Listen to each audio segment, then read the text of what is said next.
Hi everyone, hope you are all doing well and अगर नहीं कर रहे देन इट्स ओके, लाइफ है, you will get over it eventually.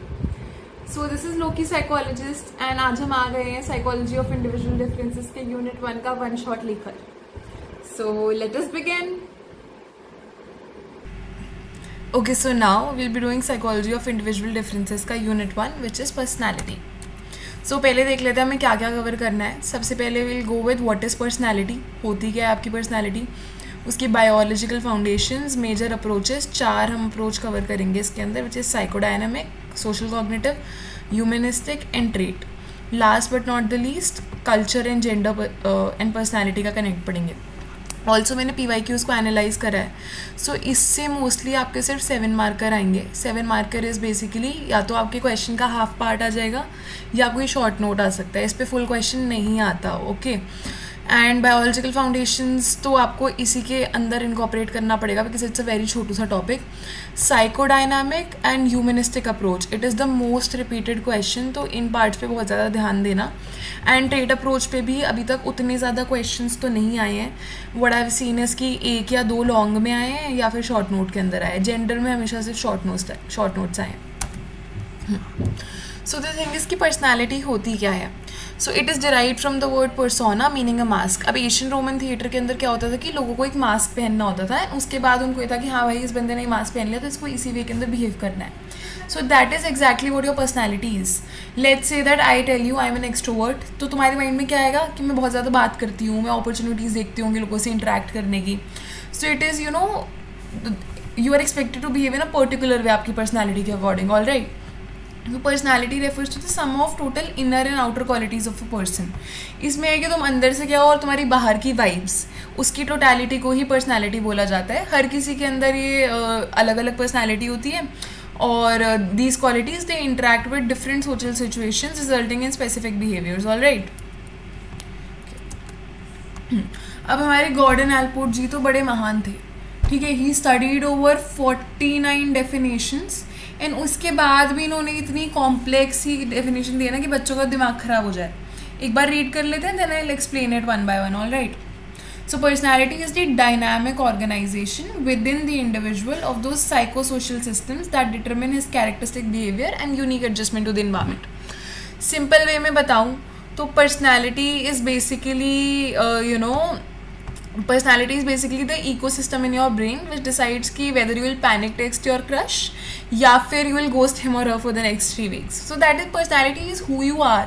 एक तरह से कह रहा हूँ कि तुम्हारे अंदर का ही एक एल्गोरिदम है जिसने सब कुछ ऑर्गेनाइज करा हुआ है. देखो क्या होता है, personality is made of your traits, your psychological mechanism. Trait वो होते हैं कि there is a certain pattern of thoughts, feelings and behaviours that you have, ठीक है. तो ये और मैकेनिज्म्स होते हैं उन चीज़ों का प्रोसेस. पर्सनैलिटी आपकी कैसे बनती है, आपके ट्रेट्स कैसे ऑपरेट करेंगे, ये हम थोड़ा डिटेल में आगे पढ़ेंगे. सो ये दोनों चीज़ें जो होती हैं इनको ऑर्गेनाइज करा होता है. Nothing is scattered in your personality. As I said it's like your inside algorithm. Okay. So dynamic का मतलब ये हो गया कि इट्स एवर चेंजिंग. आपकी रिलेटिवली स्टेबल रहती है personality but it does not mean कि कोई बच्चा let's say when that kid was in 8th grade he was an introvert and वो बड़े होकर एक्सट्रोवर्ट कभी बन ही नहीं सकता. That is not a possibility. Right. Like it is a possibility but that is not compulsion की जो इंट्रोवर्ट है वो हमेशा इंट्रोवर्ट ही रहेगा. So personality dynamic, it keeps on changing. Organise रहते हैं आपके ट्रेट्स. अब within the individual obviously आपकी पर्सनैलिटी आपके अंदर ही होगी. ऑफ दो साइकोफिजिकल सिस्टम्स, अब क्या है, हमारी पर्सनैलिटी बनी है हमारे साइकी से, हमारी ब्रेन से, हमारी बायोलॉजी से, हम किस तरीके से इन्वायरमेंट से इंटरेक्ट करते हैं, हमारे आसपास क्या है, हमारा कल्चर क्या है, इन्वायरमेंट कैसी है. So everything affects your personality. All right. और भाई personality will determine your behaviour and how you will adjust to the environment. Personality के मेजर यूजेस यही होते हैं कि पहले तो आप लोगों को डिफरेंशिएट कर पाते हो कि हाँ भाई this is an extroverted personality, this is an introverted personality, ये पर्सनैलिटी बहुत इमोशनली स्टेबल है, ये न्यूरोटिक है. तो आप ऐसे डिफरेंशिएट कर सकते हो, ठीक है. और अगर आपने डिफरेंशिएट करना सीख लिया तो आप बिहेवियर को एक्सप्लेन कर पाओगे और अगर आप बिहेवियर को एक्सप्लेन कर पा रहे हो तो आप इन फ्यूचर बिहेवियर प्रिडिक्ट भी कर पाओगे. सो that is the use of studying personality. Nature versus nurture, ये चीज़ तो आप साइकोलॉजी में जो टॉपिक पढ़ लो हर किसी के अंदर आएगा. So personality is viewed as the product of both heredity and environment. तो वही ऑब्वियसली आपको कुछ चीज़ आपके जीन से मिलती है, कुछ आपके इन्वायरमेंट में होती है, ये कॉन्टीन्यूसली इंटरैक्ट करते रहते हैं आपकी पर्सनैलिटी बनाने के लिए, ठीक है। Personality is described as the set of psychological traits and mechanisms within the individual that are organized and relatively enduring, influencing interaction and adaptation। तो जैसे कि मैंने कहा था कि traits होते हैं हमारे consisting patterns, आप कैसे सोचते हो, कैसे फील करते हो, कैसे बिहेव करते हो। मैकेनिज्म होते हैं वो प्रोसेस जिससे कि ट्रेट आपके बिहेवियर को इन्फ्लुएंस करते हैं। इसका मैं एग्जाम्पल अभी आगे दूंगी, ठीक है। सो पर्सनैलिटी वही हो गया कि एक सेट ऑफ ट्रेट्स है, जैसे कि बंदा शाय है, एग्रेसिव है और मे बी टॉकेटिव है, तो वो ट्रेट हो गया, तो वो सेट ऑफ ट्रेट्स हो गया। मैकेनिज्म हो गया कि प्रोसेस उन ट्रेट्स के पीछे कि आप उन्हें कैसे यूज़ कर रहे हो अपने रियल लाइफ के अंदर। ऑर्गेनाइज्ड होते मैंने बता दिया, रिलेटिव एंड्योरिंग होते मैंने बता दिया कि बहुत जल्दी चेंज नहीं होते, बट वो स्टैटिक भी नहीं रहते, दे चेंज, ओके। और वही आपकी पर्सनैलिटी आपके इन्वायरमेंट में आप कैसे इंटरेक्ट करते हो उसको बताती है। Traits characteristics that describe the way in which individuals differ or are similar from each other, ठीक है। अच्छा, ये होती हैं आपकी एवरेज टेंडेंसीज ऑफ बिहेवियर। इसका मतलब ये है कि let's say that I am N aggressive person, तो मैं हर एक सिचुएशन को एग्रेशन के साथ अप्रोच करूँगी, ठीक है। अगर मान लो एग्रेसिवनेस मेरा ट्रेट है, तो अगर मेरे आगे वाला बंदा भी मुझसे बहुत कामली बात कर रहा है, बहुत आराम से प्यार से बात कर रहा है, मैं तो भी उसके अंदर कुछ ना कुछ मौका ढूंढूंगी कि मेरे को तो इस पर गुस्सा कर रहा है, because that would be my trait, right. तो वो आपकी एवरेज टेंडेंसी इन बिहेवियर है कि आप नॉर्मली कैसे एक्ट करते हो, आपकी डिफ़ॉल्ट सेटिंग क्या है, ऑल राइट। सो एग्जाम्पल वही हो गया, एक्स्ट्रावर्जन हो गया, कॉन्साइंटियसनेस हो गया, अग्रीएबलनेस हो गया। Mechanism is the process of personality जिसके अंदर मेनली 3 पार्ट है हमारे, input, decision rule and output, all right. So इनको थोड़ा एक्सप्लेन करते हैं। इनपुट इज की sensitivity to certain environmental information. Let's say that I am an introvert, so I will try कि मैं उसी सिचुएशन में जाऊँ जहाँ पे मेरे आसपास ज़्यादा लोग ना हो, जहाँ मैं अपने आप में लगी रह सकूँ, ऑल राइट। सो जैसे मैंने एग्रेसिव वाली चीज़ बताई, तो मैं सिचुएशन ढूंढूंगी कि मैं किसी पे कैसे चिल्लाऊँ। वो कहते हैं ना कि कुछ लोग तो मौका ढूंढते हैं तुम्हें डांटने का। So that is what input is, sensitivity to certain environmental information. Decision rule की guidelines for processing information and making decision, कि आपका क्या प्रोसेस होता है, आप कैसे सोचते हो कि मेरे को डिसीजन इस सिचुएशन पे क्या लेना चाहिए, मुझे कैसे रिएक्ट करना चाहिए। Output is your behaviour. For example let's say कि आप हॉल में जा रहे थे and you saw a person crying, so आपका उस पर ध्यान गया, ठीक है, that is your input, all right. You saw what's happening in the environment. उसके बाद यू थिंक यार दिस पर्सन लुक्स रियली है sad, maybe I should go, maybe I should help them out. So that is your decision rule कि आपने हाँ भाई सोचा कि I should check in on them, all right. Output ये हो गया कि आप गए वहाँ पे, आपने उससे बात करी, आपने उसको मे बी हक करा और whatever, so that is your output, all right. So इसी को एक और एग्जाम्पल के साथ देखें तो एक एक्स्ट्रावर्ट इंडिविजुअल जो है वो ढूंढेगा कि मेरे को कोई सोशल इंटरेक्शन वाली सिचुएशन के अंदर जाने का मौका मिले, फिर वो डिसाइड करेगा कि हाँ मुझे कॉन्वर्जेसन करनी चाहिए, बात करनी चाहिए, फिर ऑब्वियसली उसका जो बिहेवियर होगा that would be the output, ठीक है। अब mechanism and personality, overall personality की बात हो रही है यहाँ पे। It resides with in the individual, all right, क्योंकि ऑब्वियसली तुम्हारी पर्सनैलिटी है तुम्हारे अंदर रहेगी, अक्रॉस सिचुएशन अक्रॉस टाइम रहेगी, एज आई टोल्ड यू कि average tendency of behaviour, all right. तो तुम ये ज़रूरी नहीं है कि let's say that I am a very calm person, तो मैं हर सिचुएशन के अंदर जाके गुस्से में बात करूँगी, नहीं करूँगी, राइट। So if you are a calm person you will act calmly across situations. Now personality is consistent internal aspect that influences behaviour across, मैंने बता ही दिया पूरा कि आपके इंटरनल जो भी रहता है कि let's say you are shy, सो आपका बिहेवियर अक्रॉस सिचुएशन शाय भी रहेगा। बट हाँ इसमें एक चीज़ ये याद रखना कि इट इज़ नॉट नेसेसरी कि हमेशा आपका वही चीज़ रहे, ओके।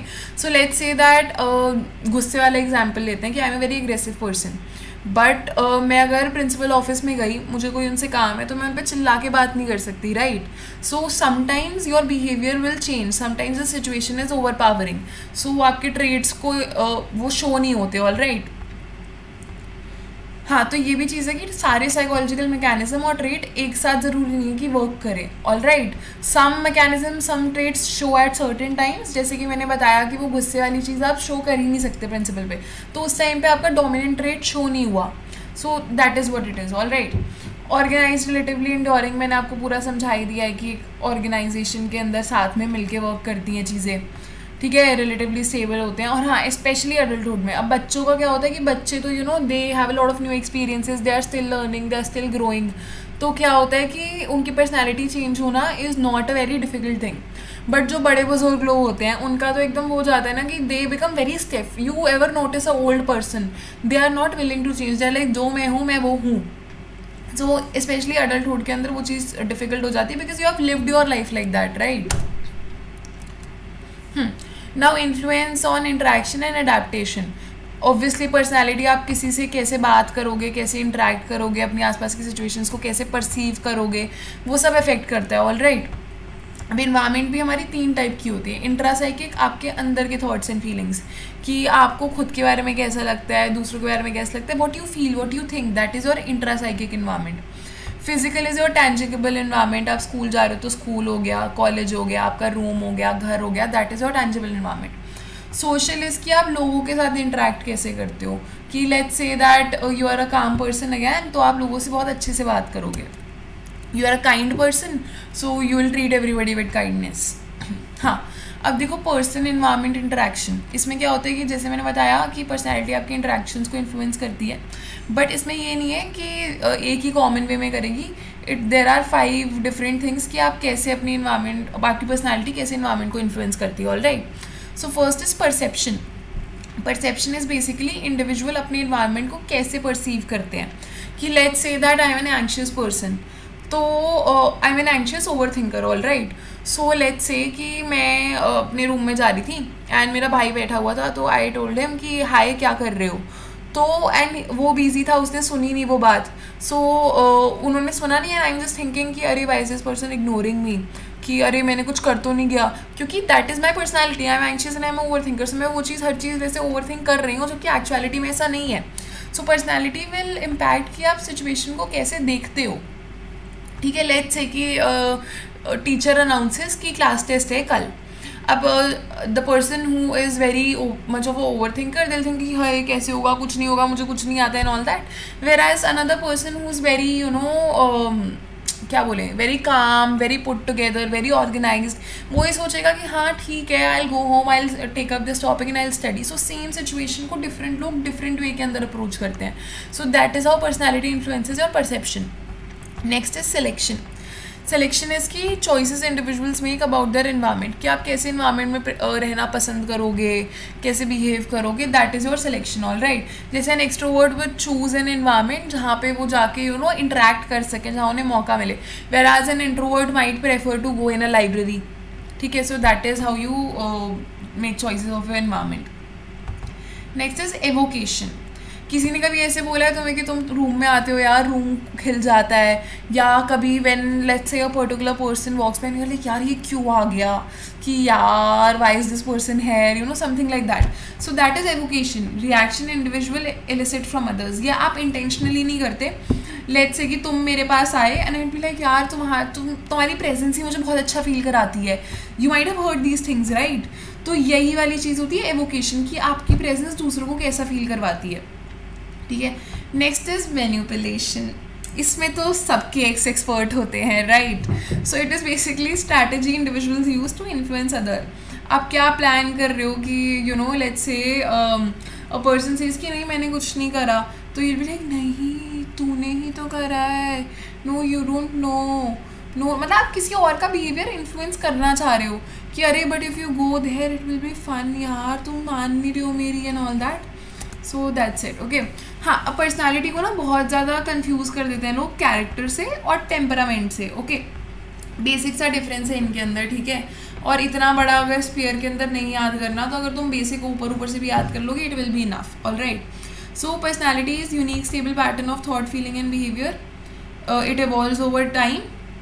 जैसे कि हम बताते हैं कि डायनामिक रहती है, और इस टेम्परामेंट एंड कैरेक्टर दोनों इसके पार्ट होते हैं, ऑल राइट। एंड ये आपका ओवरऑल बिहेवियर डिटरमाइन कर देती है कि आप इन्वायरमेंट से कैसे इंटरेक्ट करोगे। कमिंग टू कैरेक्टर, कैरेक्टर आपका मॉरल एथिकल एस्पेक्ट होता है। लोग कह नहीं होते कि यार इसका तो कैरेक्टर ही ख़राब है। ऑल्सो ये चीज़ ना बहुत ज़्यादा आपकी कल्चर और सोसाइटी से शेप्ड होती है, आपके पर्सनल एक्सपीरियंस से शेप होती है। लेट्स से कि in a western society wearing short clothes is fine, all right, wearing bikinis on beach is fine. But अगर वही आप काफ़ी सारा इंडियन कल्चर के अंदर देखोगे at a lot of places, not everywhere but at lot of places it is still prohibited, right. So अगर मान लो कि उन्होंने कुछ ऐसा कर लिया सो दिल भी से कि इनका कैरेक्टर खराब है. तो it depends on your society, किस जगह पे आप रह रहे हो. तो जैसा देश वैसा बेस वाली चीज़. मॉरल वैल्यूज़, एथिकल बिहेवियर बताते हैं. मॉरल डिसीजन आप क्या लोगे क्या नहीं लोगे उस पर डिपेंड करता है. All right. Temperament is your biological trait, आप जिसके साथ बॉर्न हुए हो. All right. They are present from birth, they are relatively stable. जैसे कि आपकी इमोशनल रिएक्टिविटी, आपकी अडेप्टेबिलिटी, आप किस सिचुएशन में कैसे रहोगे, और what kind of reaction are you prone to. All right. Let's say something bad happens, so are you prone to being calm और are you prone to overreacting. So वो चीज़ हो गई. ठीक है. These are your initial reactions वगैरह, आप कैसे देते हो, आप कैसे लोगों के साथ इंटरेक्ट करते हो, जो एकदम से आप बोल देते हो चीज़ें, that is your temperament. All right. हाँ. So coming to biological foundations of personality, ये जो पर्सनैलिटी का क्वेश्चन आएगा उसके अंदर ही इंक्लूड करना है, इस पर कभी भी अलग से क्वेश्चन नहीं आता. All right. So personality as I told you, ये अपना बहुत नेचर नर्चर है, जीन्स एंड एनवायरमेंट दोनों चीज़ों से होती है. जेनेटिक रिसर्च जो भी पर्सनैलिटी भी करी गई है, इधर it is done on twins और it is done on adoption studies and everything. All right. So approximately ये माना जाता है कि 50% ऑफ पर्सनैलिटी ट्रेट्स जो होते हैं वो आपके जीन से इन्फ्लुएंस होते हैं. All right. Nervous system is the key to understanding biological personality.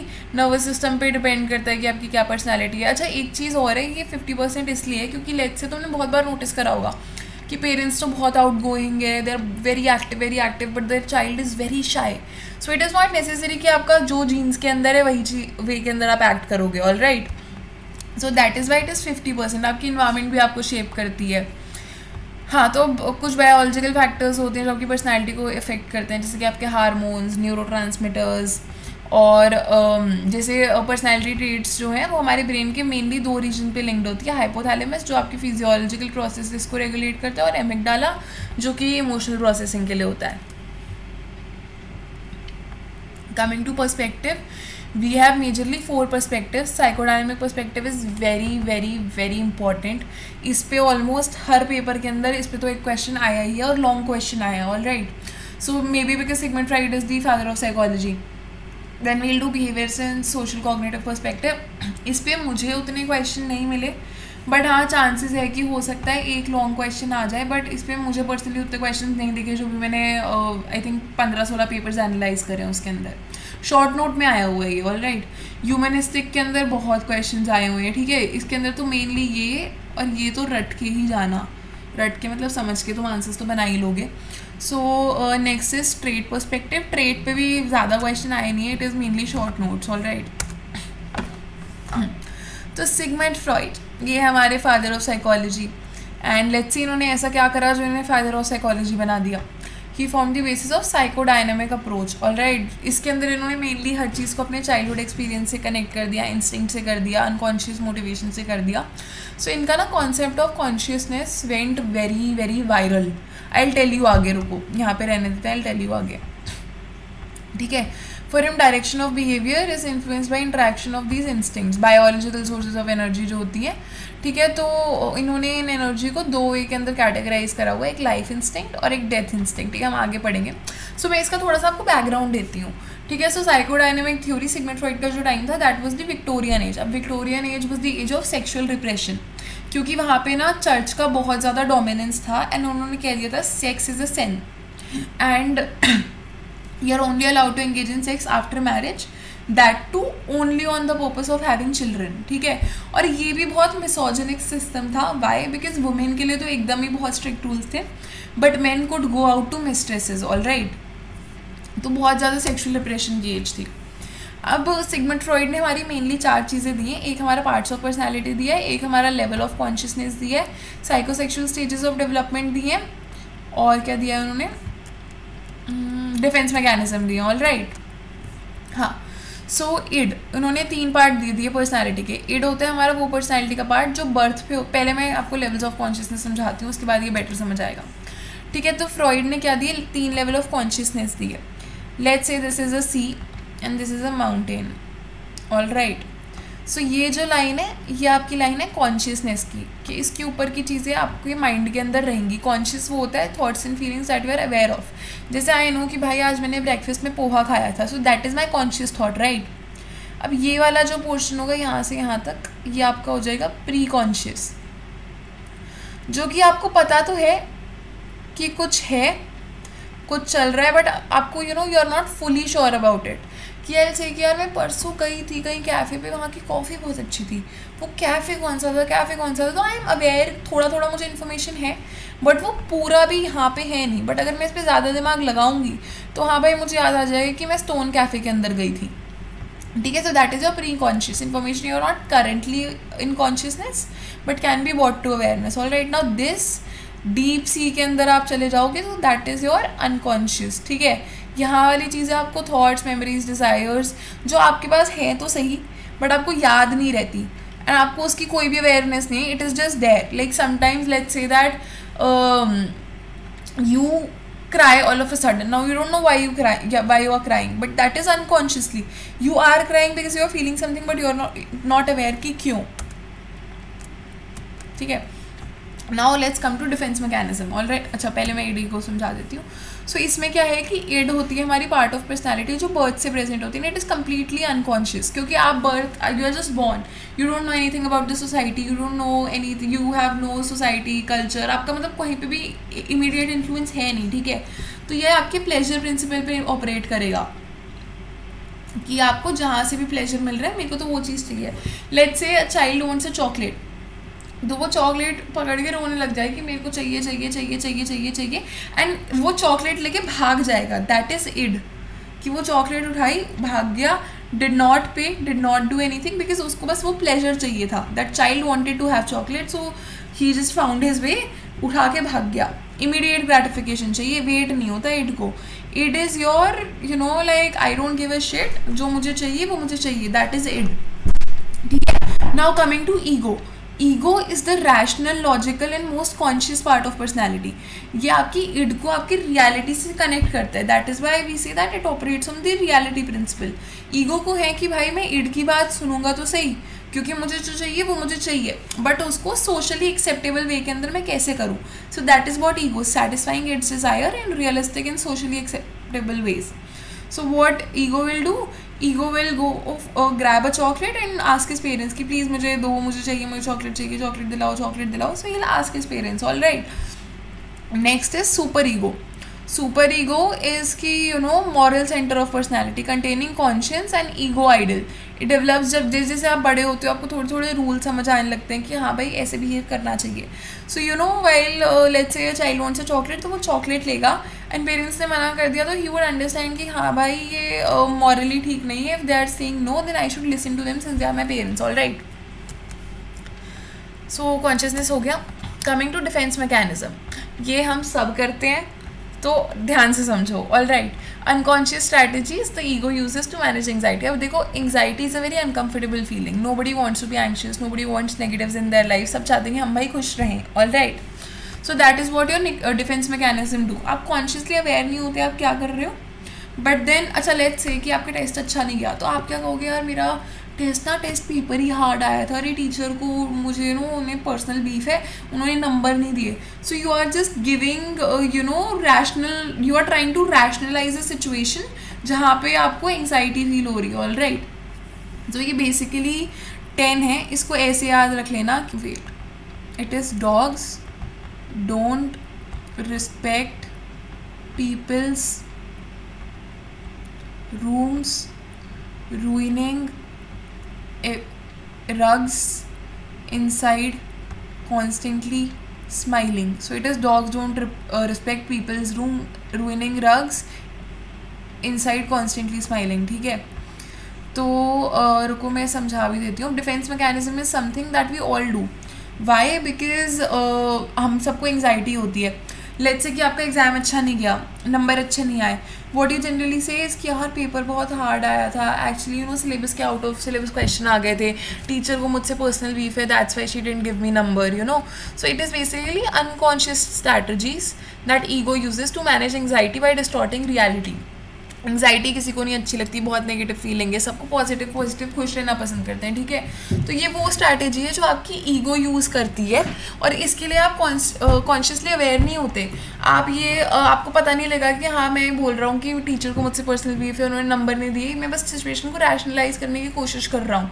You will not realise that, why? Because these are unconscious strategies, और इससे आपकी रियलिटी डिस्टॉर्ट हो जाती है कि एक्चुअल में तो कुछ और है बट आप सोच कुछ और रहे हो, ठीक है।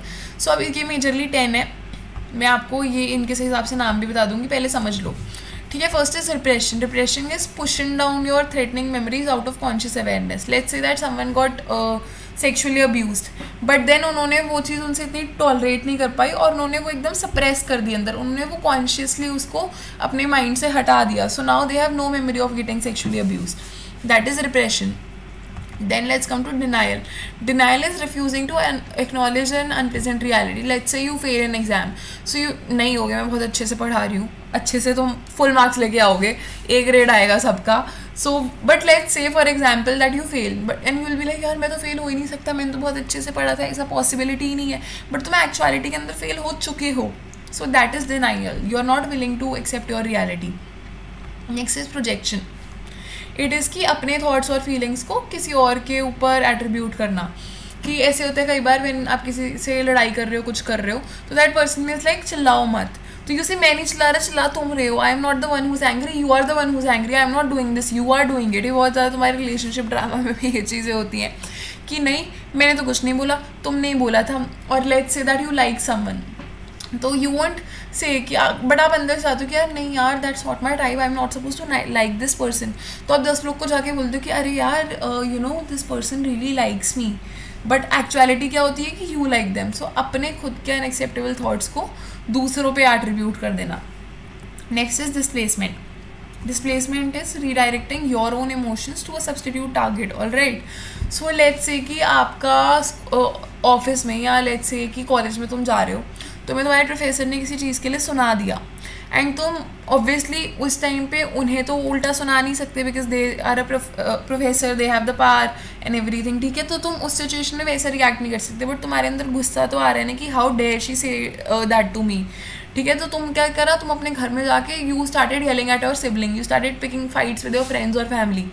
ये करना नहीं चाहिए, ये बहुत गलत बात होती है, but we all do it at times कि कहीं का गुस्सा कहीं और निकालना, you know.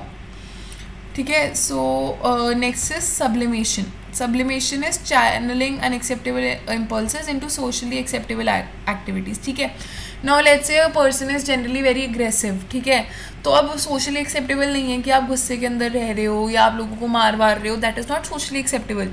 But then the same person they go into wrestling. Professionally वो wrestler बन गए. So now that aggression is acceptable.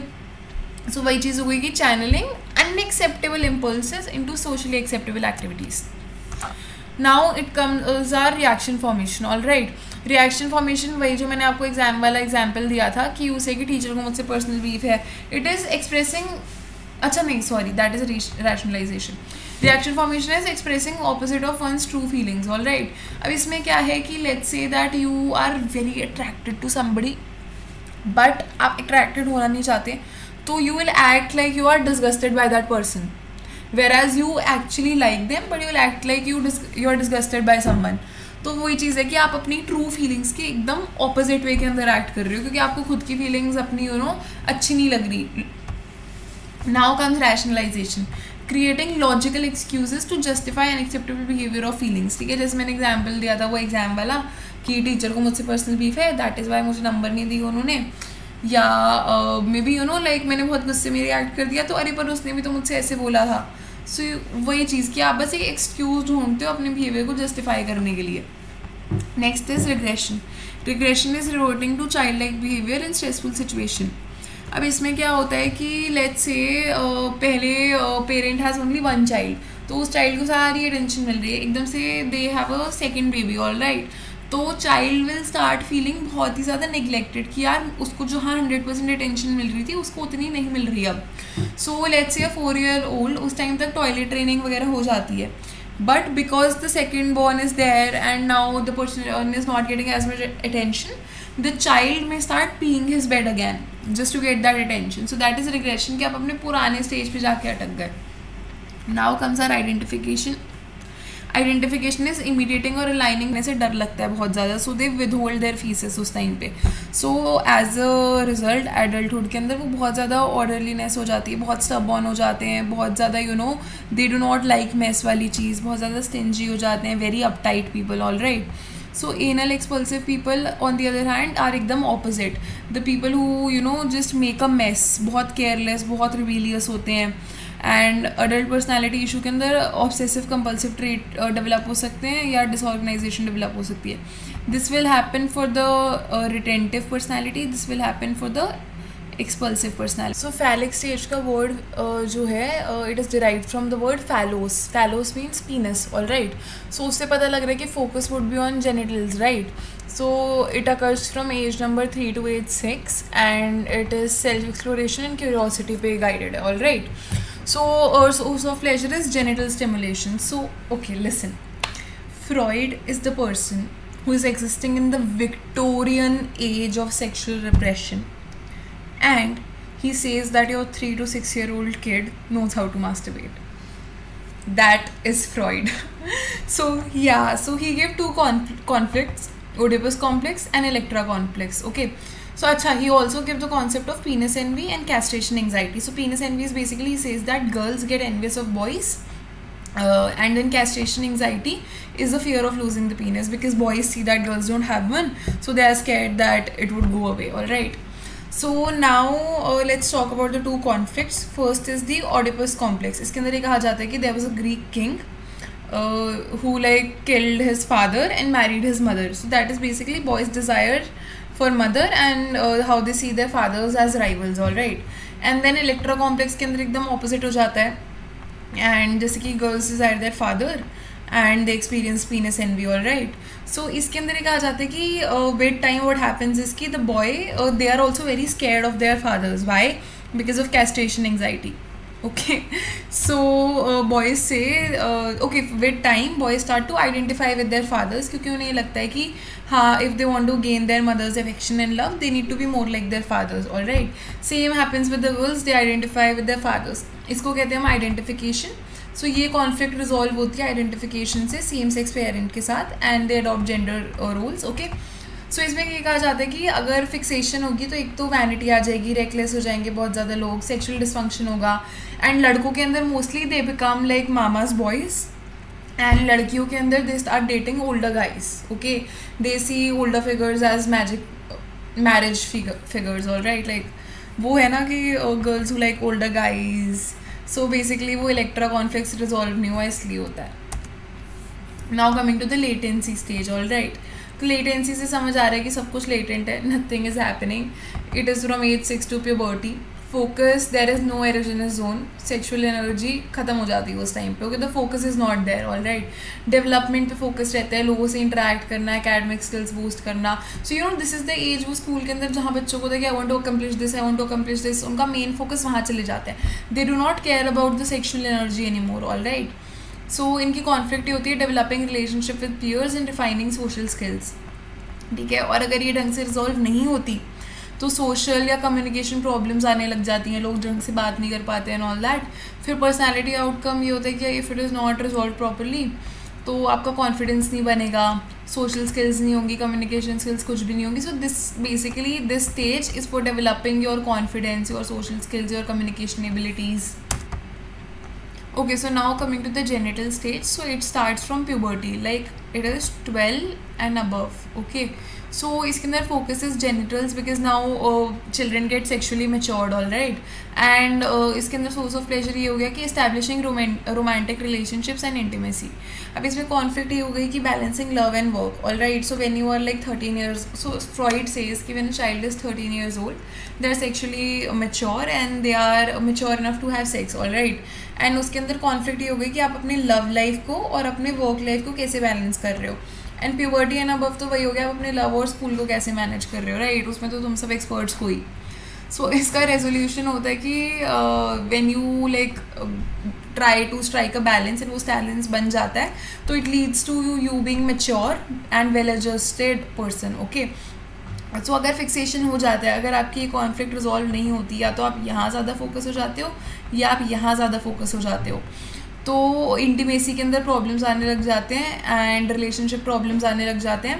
And अगर आपका ये ढंग से रिजॉल्व हो जाता है तो you become very capable of loving someone. आपकी लविंग एबिलिटी अच्छी हो जाती है, आप अच्छे से काम भी कर पाते हो अपना और आप सोसाइटी में भी कंट्रीब्यूट कर पाते हो, because now you know how to manage things. Okay, now you are grown enough to deal with your relationships, to separate your work life and your love life and your family life and everything. Okay, now coming to the new फ्रॉइडियंस.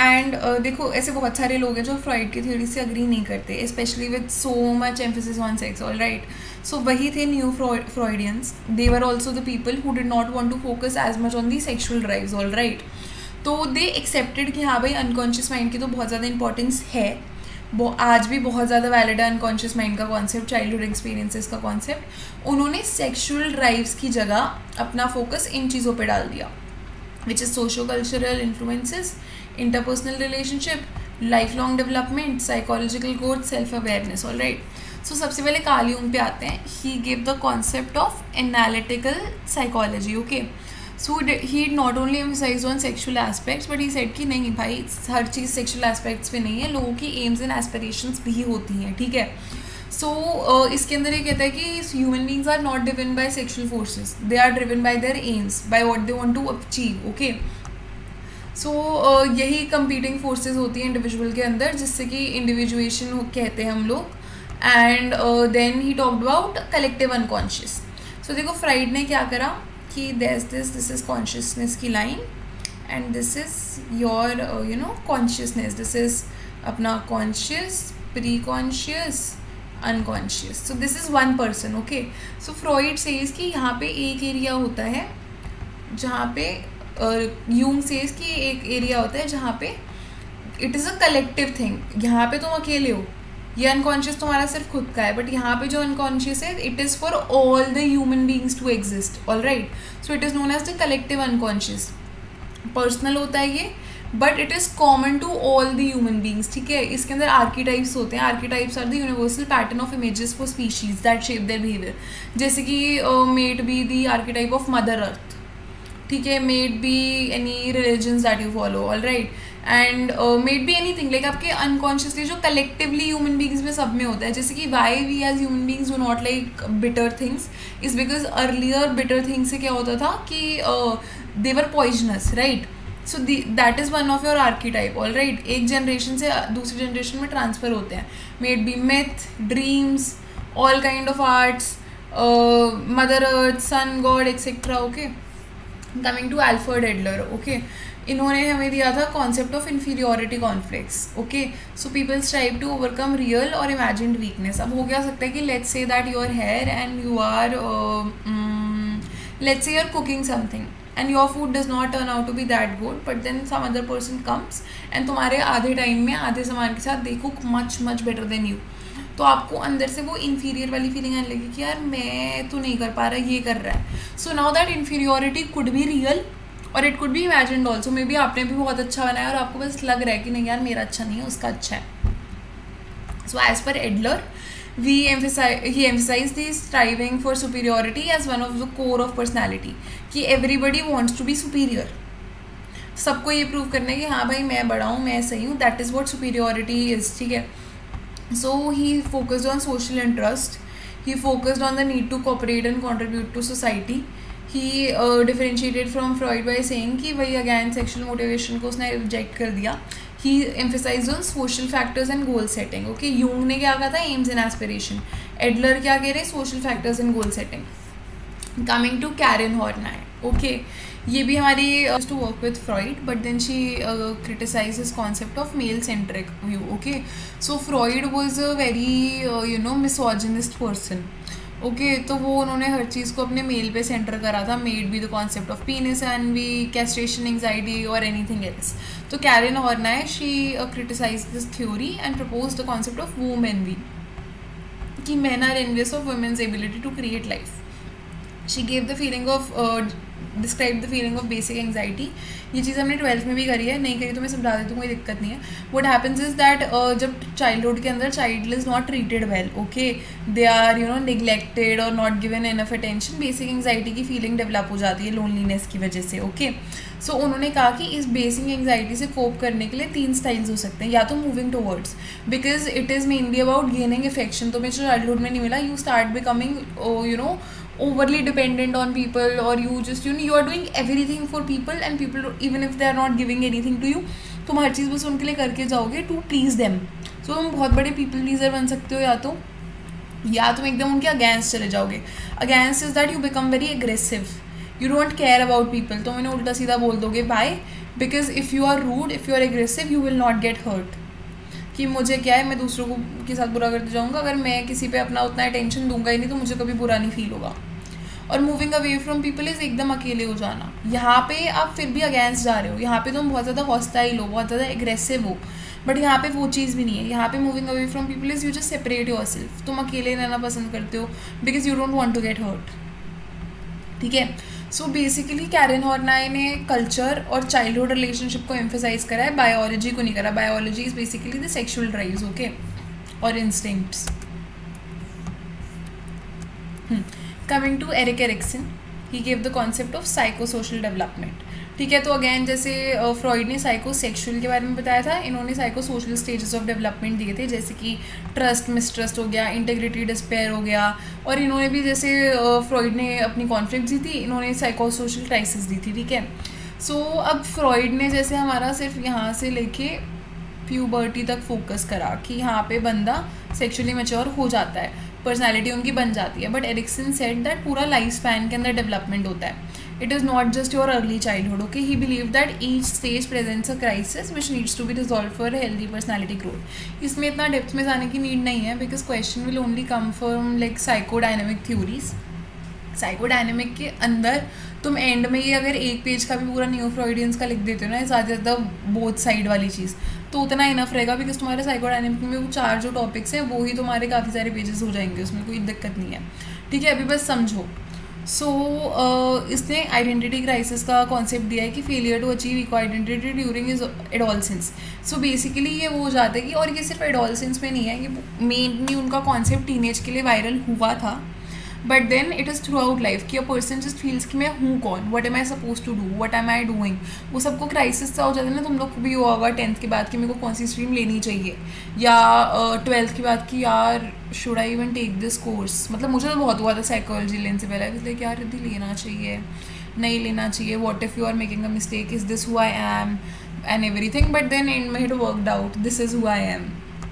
So yeah, that is identity crisis, identity formation. So again, Erikson focused on social development, identity development across life. सिर्फ उन्होंने childhood पे focus नहीं करा जैसे कि Freud ने करा था. फ्रॉइड टुडे, अब बात करते हैं कि इन्होंने थ्योरीज तो बहुत सारी दे दी, जिसमें से कुछ theory may sound disgusting and कुछ थ्योरीज एक्चुअली बहुत इंटरेस्टिंग है, जैसे कि अनकॉन्शियस माइंड, राइट. सो उनकी आज के टाइम पे क्या रिलेवेंस है. सो देखो, Freud laid the groundwork for many core psychological concepts, जैसे कि अनकॉन्शियस माइंड आज बहुत ज़्यादा प्रेवलेंट है, डिफेंस मैकेनिज्म बहुत ज़्यादा प्रेवलेंट है. तुम लोग तो इतनी रील ऑलरेडी देखते हो गए यूट्यूब पे कि अरे यू डू दिस, अरे you do that and all that. So psycho analysis इसी के बेसिस पे डेवलप हुआ है. Modern therapies like psychodynamic therapy, free association concept is when you just ask the person to keep speaking and speaking whatever comes to their mind, right? Do not just think about it, जो आ रहा है वो बोलो वाली चीज़. Projective techniques हो गई, वो भी फ्रॉइड के मेथड के, क्योंकि प्रोजेक्टिव टेक्निक्स मैं बता देती हूँ क्या होता है अगर तुम्हें नहीं पता तो इट इज़ बेसिकली अपना assessment of psychological disorders and everything on the basis of unconscious mind. तो आपको मान लो एक इंक ब्लॉट दे देंगे कि एक पेपर है, अब यहाँ पे इंक गिरी हुई है बहुत सारी, तो किसी को ये एक फ्रॉक की तरह दिखेगा, किसी को एक बटरफ्लाई दिखेगा, किसी को ये प्लेट दिखेगी. सो आपको क्या दिख रहा है? सो इट इज़ वेरी सब्जेक्टिव. तो ये आपके पूरे अनकॉन्शियस माइंड के अंदर आपको पता लगता है कि आपके माइंड में जिस तरह की चीज़ चल रही होगी आपको उस तरह की चीज़ ही. अब मेरे को वहाँ पे एक आलू दिख रहा है, so I want to eat potatoes. So आपके जो माइंड में अनकॉन्शियसली चल रहा होता है उनको बाहर निकालने के लिए प्रोजेक्टिव टेक्निक्स को यूज़ करा जाता है. ये भी फ्रॉइड के मेथड्स में ही रूटेड है. उनकी बहुत ज़्यादा इन्फ्लुएंस है आर्ट पे, लिटरेचर पे, जैसे कि रिप्रेशन का कॉन्सेप्ट जो हो गया अपने repression was pushing down your threatening thoughts, Oedipus complex हो गया, ड्रीम इंटरप्रिटेशन हो गया, ये चीज़ें वाइडली यूज़ करी जाती हैं. नाउ ह्यूमन मोटिवेशन के अंदर क्या हुआ कि हिडन डिज़ायर्स को समझने की कोशिश फ्रॉइड ने चालू करी थी, बिकॉज अनकॉन्शियस में तो वही है ना जो चीज़ें हिडन है, कि अर्ली चाइल्डहुड कैसे पर्सनैलिटी को शेप करता है.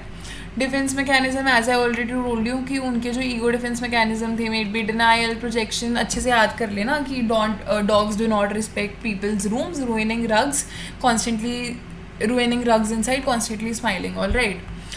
सो अभी भी क्लिनिकल साइकोलॉजी में यूज़ होती हैं ये चीज़ें, रिसर्च में होती है. अब क्रिटिसिज्म पे आते हैं.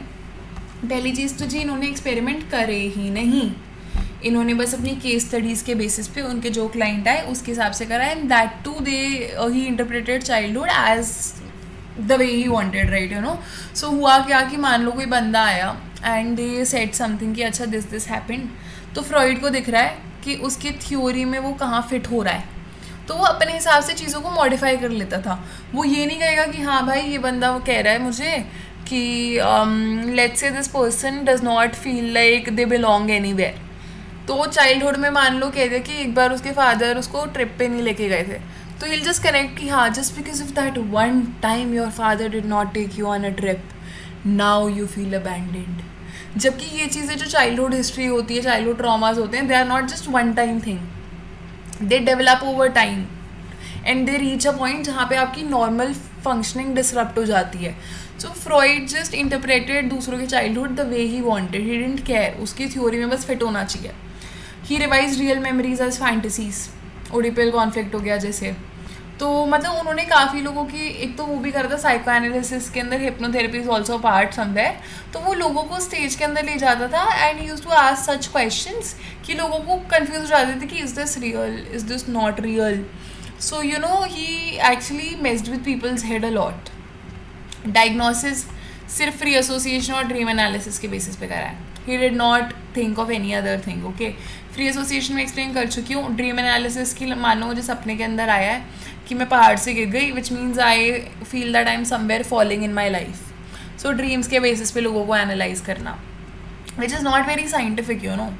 Sample was western Austrian women. अब वो जो एज थी, the age of sexual repression, Victorian age, especially for women it was a very difficult time, and ये भी उनके पास सिर्फ रिच वुमेन आती थी, ठीक है. तो sample was very limited.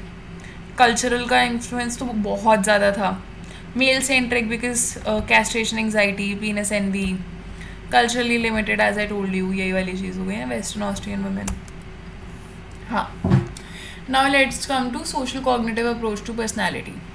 Finally हमने साइकोडायनेमिक ख़त्म करा है. Very big theory but very very very important theory, all right. So now coming to social cognitive approach. ये अप्रोच वो है जो बिहेवियरिज्म और कॉग्निटिव साइकोलॉजी को मिक्स करती है साथ में. अब ये इतना कुछ मैंने लिखा हुआ है बट एक आराम से समझो. बिहेवियरिज्म क्या होता है? बिहेवियरिज्म कहता है कि सिर्फ ऑब्जर्वेबल बिहेवियर को हम देखेंगे, जो दिख रहा है वो है, जो नहीं दिख रहा वो नहीं है. उन्होंने मेंटल प्रोसेस को एकदम रिजेक्ट कर दिया था. But when it comes to social cognitive approach, ये कहते हैं कि भाई मेंटल प्रोसेस को भी साथ में लो और बाहर जो ऊपर से दिख रहा है उसको भी साथ में लो.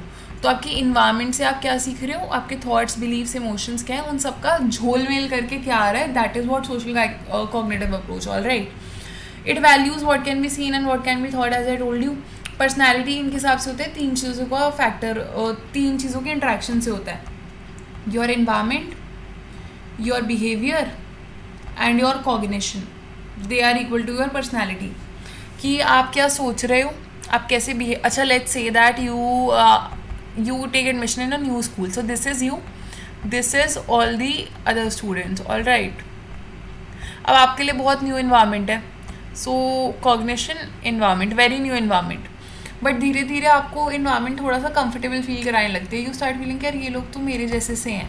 तो आपका कॉग्निशन क्या कहेगा कि मुझे थोड़ा सा इनसे जाके बात करनी चाहिए, तो आप इधर तक जाओगे, all right.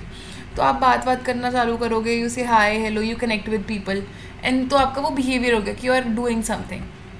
Now people over here, they also feel कि हाँ ये इन्वॉल्व होना चाह रहा है, so they feel comfortable taking you in, they become more open and then they connect with you, all right. So ये तीनों चीज़ों का ऐसे इंट्रैक्शन चलता है and that gives out your personality. सो ये कहते हैं कि कोई फिक्स रेट नहीं होते, अनकॉन्शियस फोर्सेस नहीं होती, everything that is happening is consciously happening. Okay, so they emphasise learning, modelling, self believe over inner drives. ये हम आगे इसके अंदर थ्योरी पढ़ेंगे तो समझाऊंगी. डायनामिक होती है पर्सनैलिटी, एवर चेंजिंग होती है, as I told you. Situation based होती है, हर सिचुएशन के हिसाब से आप अलग वे में एक्ट करोगे. बिहेवियर चेंज हो जाता है सिचुएशंस के साथ साथ, बट जो हमारे पैटर्न्स होते हैं सोचने समझने के, वो पैटर्न सेम रहेंगे. मान लो कि भाई वाला एग्जांपल लेते हैं कि your professor scolded you for something. So आपका बिहेवियर ज़रूरी नहीं है कि लेट्स से योर ब्रदर स्कोल्डेड यू तो आप उस पर उल्टा चला सकते हो, but if your professor scold you, you can do that. तो behaviour has changed over situation. Okay, but then the cognitive emotional pattern, आपको अभी भी बुरा लगा, गुस्सा आपको अभी भी आया, ठीक है, you just did not act like that, behaviour में नहीं आई वो चीज़, बट आपकी मेंटल कॉग्निटिव इमोशनल पैटर्न तो वही रहा ना. ओके, अच्छा, ये थ्योरी जो है it is backed by psychological research, proper research करी हुई है, because then they are only seeing what is observable and what is conscious. Unconscious चीज़ों पे ध्यान नहीं दे रही है, ठीक है. इट इज़ एप्लीकेबल इन हमारा एजुकेशन, थेरेपी, लीडरशिप एंड या बिहेवियर मॉडिफिकेशन थेरेपीज हो गई. इसके अंदर हमारी कुछ थ्योरीज हैं, जिसके अंदर से one is of B.F. Skinner. B.F. Skinner का सबने नाम सुना हुआ है. ऑपरेंट कंडीशनिंग का कॉन्सेप्ट उन्होंने बताया था. Operant conditioning is about reinforcement, कि अगर आप किसी एक्शन को रीइंफोर्स करोगे, रीइंफोर्स करना क्या होता है, अगर उसको लेट्स से आप अच्छा मान लो मैंने पढ़ा तो मुझे चॉकलेट मिली, तो मुझे रीइंफोर्समेंट मिला पॉजिटिव कि हाँ भाई मेरे को, अगर मैं फिर मैं और पढ़ूंगी ताकि मुझे और चॉकलेट्स मिले. Punishment, if I do not do my work then I do not get my phone gets taken away, और let's say my mother scolds me. सो आपका क्या हुआ, वहाँ पे पनिशमेंट से आपका बिहेवियर कम हो जाएगा. सो that is what he focused on. Okay, he said that personality is the collection of your learned behaviours. Learned कैसे, आपको पता लग गया कि हाँ मेरे को पढ़ने पे चॉकलेट मिलेगी, तो आपने वो लर्न कर लिया, तो अब आप पढ़ना चालू कर दोगे. सो ऐसे ही बहुत सारे बिहेवियर्स को आप लर्न करते हो, वो एक साथ ऑर्गेनाइज होते हैं. अच्छा, सब चीज़ में ये तो बहुत कॉमन है कि पर्सनालिटी के अंदर it is organised. Okay, organised. मेरी राइटिंग बहुत गंदी है, वो छोड़ दो, चलो let it go. So he denied the role of internal thoughts and emotions. जैसे कि मैंने आपको कहा था कि बिहेवियरिज्म सिर्फ बाहर वाली चीज़ों पे फोकस करता है, कि बिहेवियर कॉन्सिक्वेंसेस से शेप्ड है. नाउ कमिंग टू एल्बर्ट बैंडोरा, इन्होंने दी सोशल लर्निंग थ्योरी. इन्होंने B.F. स्किनर से थोड़ा डिविएट करा और इन्होंने कहा कि मॉडलिंग होती है, ऑब्जर्वेशनल लर्निंग होती है. अब इसके अंदर ना he did the Bobo doll study. ठीक है, बोबोडॉल स्टडी में क्या हुआ था कि children were made to sit in a room, like अलग अलग रूम में अलग अलग बच्चे बैठे हैं, and they are given a doll. So after a while, an adult will come and in one room they'll start hitting the doll, and the other room they'll start playing with the doll, being very nice, talking to them nicely and all that. तो अब हुआ क्या कि when the adults leave, after that जिस बच्चे की room में मारपीट हुई थी डॉल के साथ, वो they also start doing the same thing, they also start hitting their dolls. But in the other room जहाँ पे बहुत आराम से बात कर रहे थे, खेल रहे थे, सो वहाँ पे they also copied the same. So this give the concept कि मॉडलिंग होती है, आप दूसरों को देख के सीखते हो, इमिटेट करते हो, ऑब्जर्व करके सीखते हो दूसरों को, यू लर्न बाय वॉचिंग. ठीक है, फिर इन्होंने कॉग्निटिव फैक्टर्स को अलाइन बताया, हाईलाइट करा लर्निंग के अंदर, क्योंकि you saw it, you made sense of it in your mind, you said कि हाँ मुझे करना चाहिए. So that is why cognitive factors. Now he gave the term reciprocal determinism. Okay, so इसके अंदर यही है कि your environment, your behaviour and your cognition will influence each other. ठीक है, वो चीज़ मैंने आपको एक्सप्लेन करी थी, वो न्यू क्लास वाले examples, it is the same thing. ठीक है, he introduce the concept of self efficacy, कि आप खुद में कितना विश्वास रखते हो कि आप सक्सीड कर पाओगे. इट इज़ नॉट नेसेसरी कि लेट्स से मैं कह रही हूँ कि अच्छा ठीक है, if I study for 1 hour I am gonna top this exam, वो मेरा बिलीफ है कि मैं कर लूँगी. It may or may not be real, that is what you think of yourself, what are your beliefs. तुम्हें क्या लगता है, तुम कर पाओगे, तुम नहीं कर पाओगे. Next theory is the CAPS theory, cognitive effective personality system theory, given by Walter Mischel and UC Shoda. Okay, so I don't know if I am pronouncing that right honestly, but ठीक है, कोई नहीं. So they said that personality हमारी ऐसे नहीं होती, सिर्फ behaviour वगैरह के बेसिस पे नहीं होती. It is a result of your encoding strategy, आप कैसे इन्वायरमेंट से इन्फॉर्मेशन इनकोड कर रहे हो, आपके बिलीफ और आपकी एक्सपेक्टेशंस उन्हें कैसे इम्पैक्ट कर रही है, वो अलाइन कर रहा है नहीं कर रहा है, आपकी गोल्स और वैल्यूज़ क्या हैं, क्या वो चीज़ें उनसे लाइन हो रही हैं नहीं हो रही हैं, और आपके लिए क्या वो इमोशनली ठीक है या नहीं है.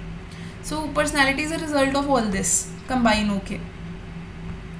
सेल्फ रेगुलेशन पे उन्होंने एम्फेसाइज करा है, कॉम्पिटेंसीज पे एम्फेसाइज करा है, एंड हाँ he emphasize the situation based variability. ठीक है, इन बिहेवियर. जैसे आई टोल्ड यू कि you will not behave the same way with the professor जैसे तुम अपने भाई बहन के साथ करोगे. तो social cognitive is not that important because इस पे उतने क्वेश्चन आए नहीं.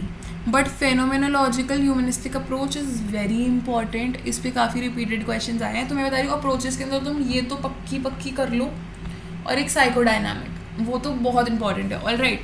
अच्छा, अब एग्जाम में ना ये ओवरलैपिंग यूज़ होता है. या तो वो हो सकता है कि तुम्हें दोनों साथ में लिख दें, या हो सकता है सिर्फ ह्यूमनिस्टिक लिख दें या सिर्फ फेनोमेनोलॉजिकल लिख दें. तो कन्फ्यूज मत हो जाना, एक ही चीज़ है. ठीक है. So it emerged in 1950 as the reaction to psychodynamic forces on unconscious drives. Okay, so वही हर चीज़, ये all these theories they are developed against the Sigmund Freud की theory. All right. तो they emphasize the immediate conscious experience, और इन्होंने past को एकदम decline कर दिया था कि पास्ट में फोकस नहीं होता, focus is suppose to be on present. ठीक है, they don't care about the past, तुम्हारी चाइल्डहुड में क्या हुआ क्या नहीं हुआ, अभी तुम्हारी प्रेजेंट रियलिटी क्या है उस पर फोकस होता है. And they view humans at inherently positive और गुड. उनके लिए कोई बुरा नहीं होता, ह्यूमन स्टार्टिंग से अच्छे ही होते हैं, हमेशा पॉजिटिव ही रहते हैं. That is what this approach says. Okay, so it highlights the personal responsibility and self growth of individuals, and they promote improvement and self actualisation. आगे थ्योरीज में एक्सप्लेन करती हूँ. First theory is George Kelly's personal construct theory. Okay, so it was again developed in 1950. It is कि लोग अपने situation से अपने mind में क्या construct करते हैं. As per this theory, everyone gives meaning to their own things. खुद से, जैसे कि let's say कि focus on people में personal meaning from situations. ठीक है, जैसे कि मैंने तुम्हें वही example दिया था कि तुम आए घर पे and you say hello to someone and they say कि उन्होंने कुछ reply नहीं करा. So you just start to make personal meaning कि this has something to do with me. Or you know, let's say that a person is in a meeting and they are very occupied with something and they are very frustrated. तो आप जब किसी को frustration में, जब कोई frustrated होता है आप कुछ बोल देते हो, they react very badly, no? And you think कि अरे मैंने ही कुछ करा होगा, कि this person might not like me इसलिए ऐसे बात कर रहा है मुझसे. So that is what personal meaning from situation means, कि आप खुद का meaning बनाते हो. Humans try to predict and anticipate event to reduce uncertainty and anxiety. अब मुझे दिख रहा है कि कोई frustrated है, तो मैं predict कर लूँगी ना ऑलरेडी कि अगर मैं इसके पास अभी गई तो this person will not be nice to me, this person will be rude, so I don't want to do that. So वो अपने आप मीनिंग देते हैं अपनी सिचुएशन को, एंड फिर सोचते हैं कि क्या मुझे अभी रिएक्ट करना चाहिए या नहीं करना चाहिए. People create personal construct, cognitive categories to organize people, events, objects. मतलब आपके माइंड में एक तरह से बहुत सारी कैटेगरीज बनी होती हैं कि it is your mind is like let's say Google Chrome. तो उसके अंदर आपने अलग अलग चीज़ जगह पे अलग अलग चीज़ें हैं, जैसे कि एक टैब में कुछ और खुला हुआ है, दूसरे टैब में कुछ और खुला हुआ है, तीसरे टैब में कुछ और खुला हुआ है. So that is how you people organise things in your mind. Okay, personality is shaped by one's internal psychological world formed by these constructs. ठीक है, वो चीज़ मैंने एक्सप्लेन करी थी. आपके अंदर का जो वर्ल्ड होता है, जिस तरीके से आपकी अपब्रिंगिंग हुई है and everything, it just decides कि आप चीज़ों को कैसे परसीव करोगे.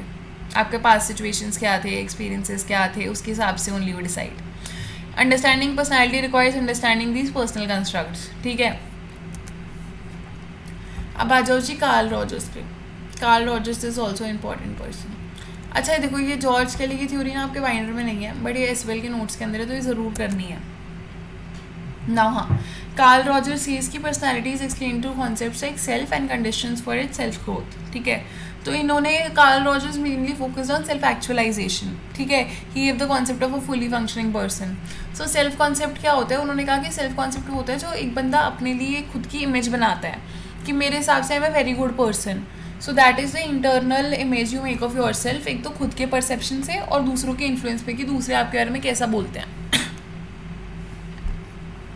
सो he talked about two types of self, real self and ideal self. Okay, so real self आपकी वो होती है जो आपके एक्चुअल ट्रेट और एबिलिटीज़ होते हैं, जो आप ट्रूली हो. लेट्स से कि मैं कह रही हूँ कि आई एम अ स्विमर, तो मैं एक्चुअल में स्विमर हूँ. बट आइडियल सेल्फ वो हो गया जैसे कि आई से कि I want to be a cricket player. Now I don't know anything about cricket, I know nothing about cricket, but वो मेरा आइडियल सेल्फ है कि भाई मैं तो नेशनल लेवल पे क्रिकेट प्लेयर हूँ, मैं तो विराट कोहली जैसी हूँ. सो अब इसमें क्या होता है कि या तो दो चीज़ें हो सकती हैं, या तो कॉन्ग्रुएंस हो सकती है या इनकॉन्ग्रुएंस होती है. कॉन्ग्रुएंस इज जब इन दोनों के बीच का जो गैप है, रियल सेल्फ आइडियल सेल्फ का जो गैप है वो कम है, ठीक है, तो आपकी कॉन्ग्रुएंस रहेगी. और अगर यहाँ पे सिमिलैरिटीज़ हैं तो you will feel mentally satisfied ना कि जो मैं बनना चाहता हूँ मैं वो हूँ. और अगर मान लो ये आपकी रियल सेल्फ है और ये यहाँ पे आपकी आइडियल सेल्फ है, तो आपका बहुत ही ज़्यादा मैसिव डिफरेंस आ गया है यहाँ पे. So it will lead to anxiety because you are not satisfied with who you are. It will lead to neurotic problems. ठीक है. So as I said, he gave the concept of a fully functioning person. Fully functioning person is someone who experiences life fully and acts on genuine feelings and understands themselves. ठीक है, जो खुद को समझते हैं, जो लाइफ को एक फुल्ली तरीके से, मतलब लाइफ में हर चीज़ को एक्सपीरियंस करना चाहते हैं और अपने ट्रू सेल्फ रहते हैं. That is what a fully functioning person is. And also they continuously they strive for self growth. ठीक है, तो उन्होंने अगैन दो कॉन्सेप्ट और दिए हैं, एक पॉजिटिव रिगार्ड एंड उसके अंदर अनकंडीशनल और conditional positive regard. Positive regard is getting love and acceptance. ठीक है, अपने दूसरे जो आपके नोन्स हैं, आपके क्लोज लोग हैं, रोल मॉडल्स हैं, they love you and they accept you the way you are. ठीक है, अब इसके अंदर एक कंडीशनल होता है, एक अनकंडीशनल होता है. अनकंडीशनल इसकी तुम कुछ भी करो, तुम ये हो और यहाँ पे एक और बंदा है,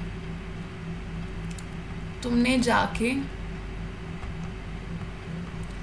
इस बंदे का मर्डर कर दिया, ख़त्म कर दिया उसको, then also I love you. That's what unconditional positive regard says. ठीक है, बट कंडीशनल ये चीज़ है कि तुम यहाँ हो, यहाँ तक तो तुम मुझे बहुत पसंद हो, आई love you so much, all right, but तुम्हारा रिजल्ट आ गया और तुम्हारे रिपोर्ट कार्ड में आ गया जी बड़ा बड़ा F. Now I don't love you any more. Now I am the one saying निकल जाए यहाँ से. Who are you? Why did you get a F? So I won't love you if you don't meet certain criteria. That is conditional positive regard. Okay.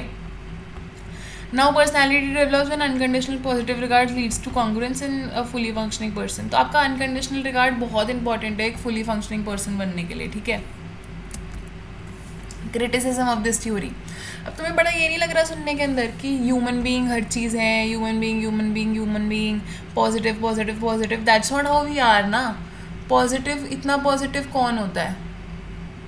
No one.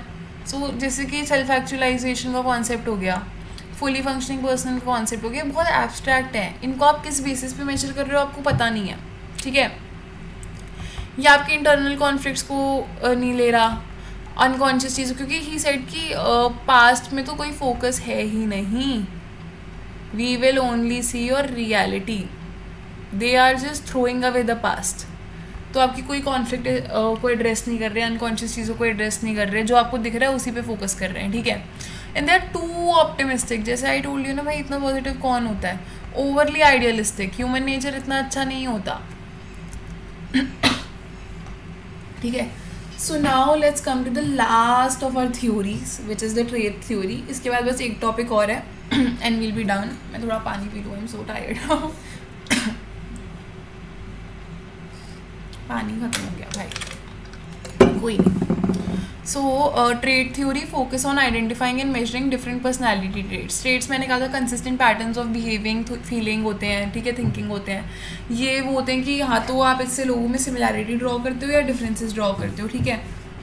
Trait theories are also known as psychometric theories. Confuse मत होना, दोनों में से कोई भी नाम use हो सकता है क्वेश्चन के अंदर.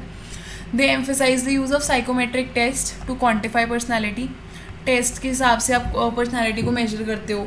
ठीक है, इंटेलिजेंस टेस्ट हो गया, जैसे अल्फ्रेड बेनेट का टेस्ट है इंटेलिजेंस का, तो वो चीज़ है. All right.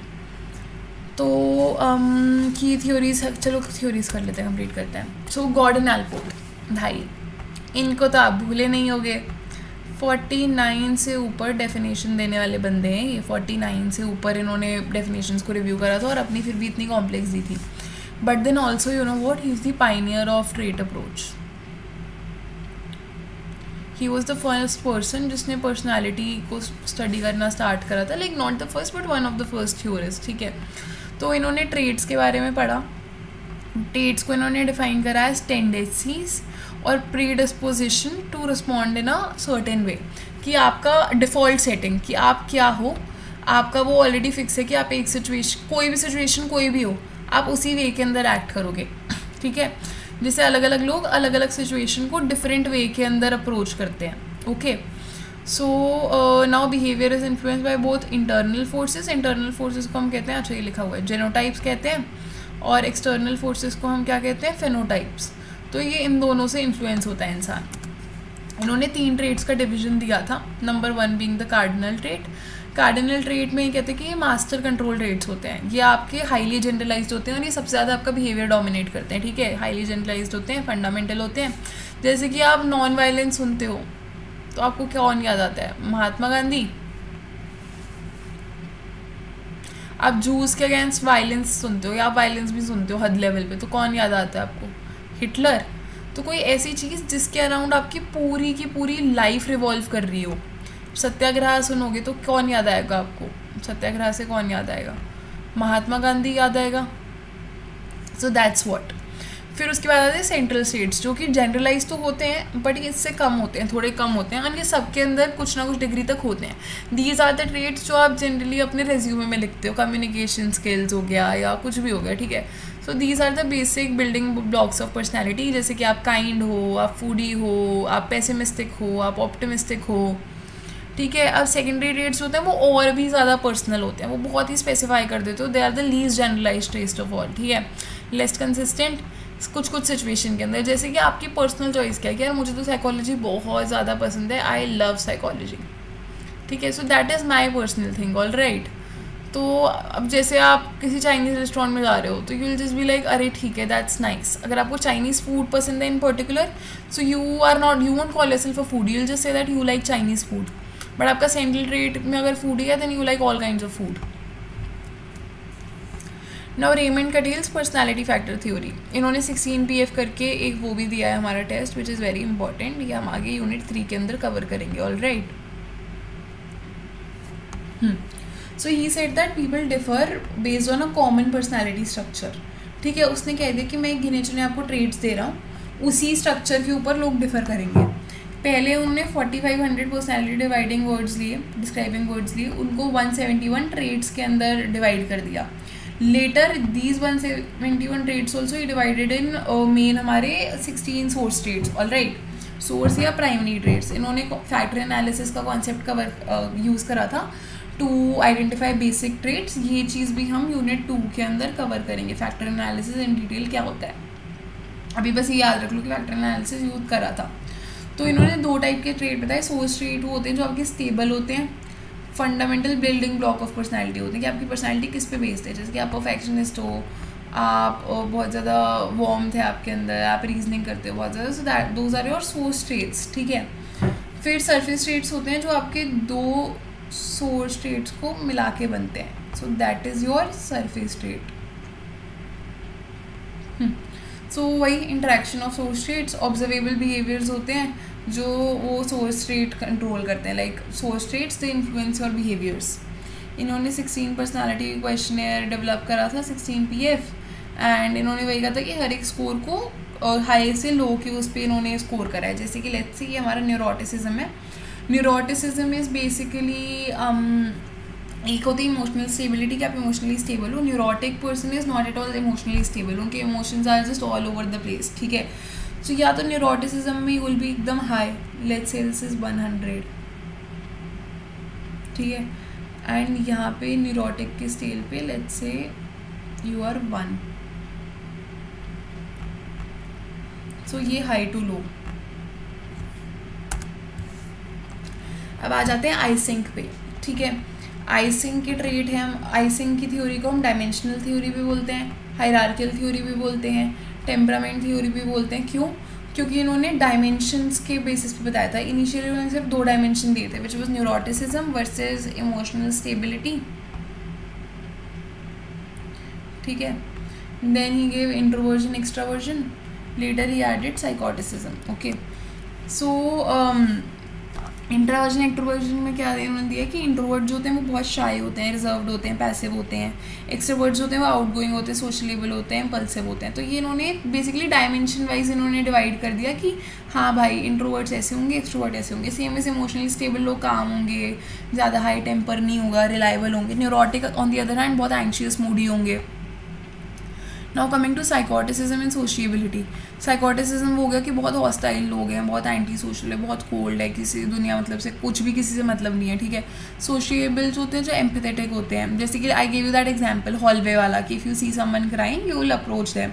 So if you do you are sociable, ठीक है, you are stable. But if you don't, you just see and you just laugh and walk away कि अरे वाह कितनी अच्छी बात है, कोई रो रहा है। So that is psychotic, that is hostile. Okay, so again इन्होंने कहा कि भाई रेमंड जी ने तो डेवलप कर दिया अपना 16 PF, मैं भी कुछ करूँगा। तो इन्होंने अपना EPQ डेवलप करा था, आइसिंग पर्सनालिटी क्वेश्चनर। सो ये ओशन मॉडल है, ये पता नहीं मैंने यहाँ पे एडिट क्यों नहीं करा, just give me a second. This is the ocean model.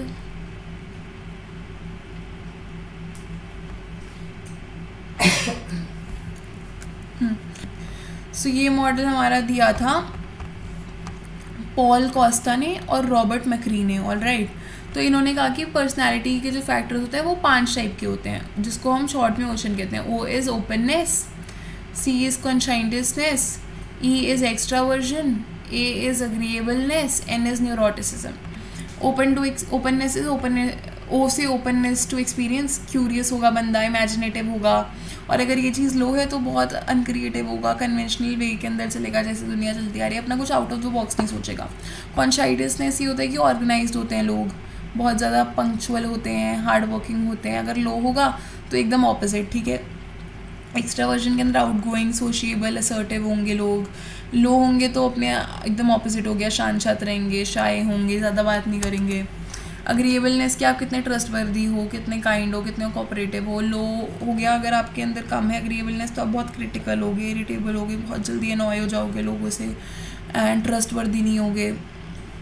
Neuroticism जैसे मैंने एक्सप्लेन कर लिया था कि इमोशनली अनस्टेबल हो गए, एंशियस हो गए, ठीक है। तो अगर ये लो हुआ, जो कि अच्छी बात है, न्यूरोटिसिज्म हमेशा लो ही होना चाहिए। यू विल बी काम, you will be even tempered, ठीक है। बाकी सारी चीज़ें याद रखना कि बाकी ये सारी चीज़ें आपकी हाई होनी चाहिए।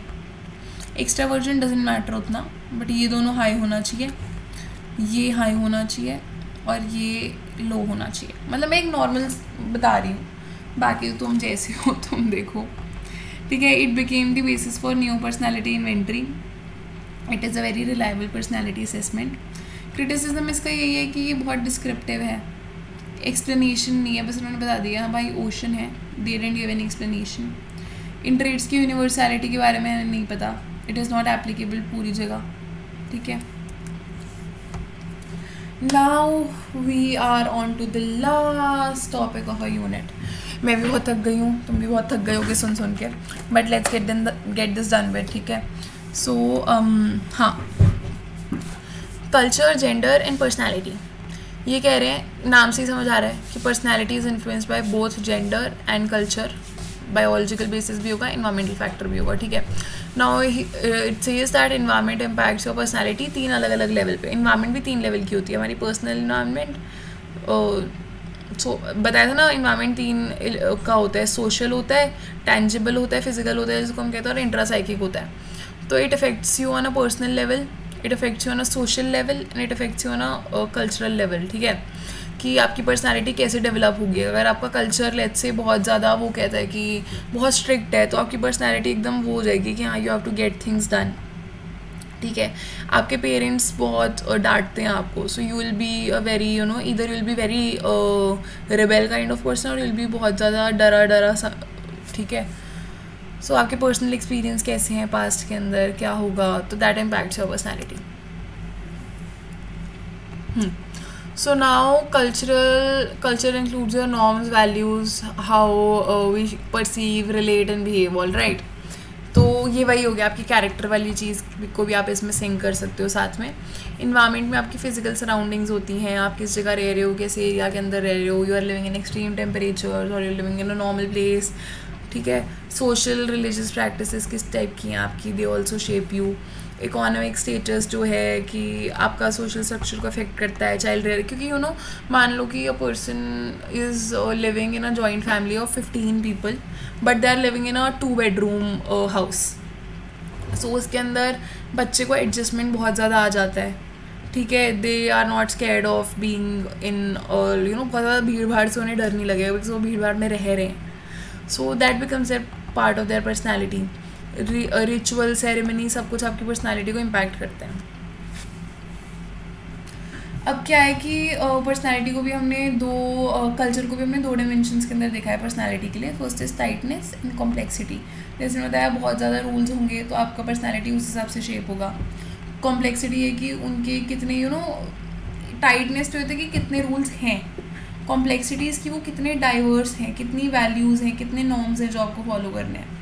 अब जैसे कलेक्टिविस्टिक कल्चर है तो इंडिया के अंदर जेंडर रोल्स को अभी भी आज भी, इवन तो फेमिनिज्म बहुत ज़्यादा है बट आज भी women are expected to cook and men are not. Like men are supposed to not cry. ठीक है. अब जैसे कलेक्टिविस्टिक कल्चर की, ये तो मैंने आपको दूसरा एग्जांपल दे दिया. अगर हम सिर्फ कलेक्टिविस्टिक कल्चर के बारे में बात करें तो इंटरडिपेंडेंस होनी चाहिए, आपकी क्लोज फैमिली पे फोकस होना चाहिए. पर्सनल लेवल पे चीज़ों को उतना नहीं देखा जाता जितना एक ओवरऑल देखा जाता है. It is seen as a system that you are connected to people more. ठीक है. इंडिविजुअलिस्टिक में एकदम उल्टा हो जाता है. जेंडर फ्लूइडिटी होती है. इंडिपेंडेंस, पर्सनल सक्सेस, कंपटीशन, इन पे फोकस होता है. एम्बिशियस होते हैं लोग, ज़्यादा एग्रेसिव होते हैं, वर्क ओरिएंटेड होते हैं. अब यूएस जैसी जगहों में क्या होता है कि 18+ का बच्चा हो गया, now this is our house, they are out of the house, you have to build your own thing. But अगर तुम इंडिया में बोल के दिखाओ कि मैं 18 का हो गया, मैं आप लोग के साथ नहीं रहूँगा, देन सी कितनी चप्पल पड़ती है. सो gender schemas. Gender schemas are the cognitive structures about societal expectations for men and females. जैसे कि आपसे सोसाइटी क्या एक्सपेक्ट करती है, जैसे कि men can't cry वाला जो बहुत टॉक्सिक, बहुत ही ज़्यादा टॉक्सिक कॉन्सेप्ट है. But then again these things happen. So this is gender schemas कि आप क्या एक जेंडर से एक्सपेक्ट कर रहे हो. फीमेल को जैसे एक्सपेक्ट करते हैं कि they are suppose to be kind and they are suppose to be emotionally expressive. ठीक है. ये we have done already and yes that is it. So we are officially done with Unit 1 of Psychology of Individual Differences. And so guys, that was our PID Unit 1 का one shot. And I hope तुम लोग को समझ आया होगा ढंग से.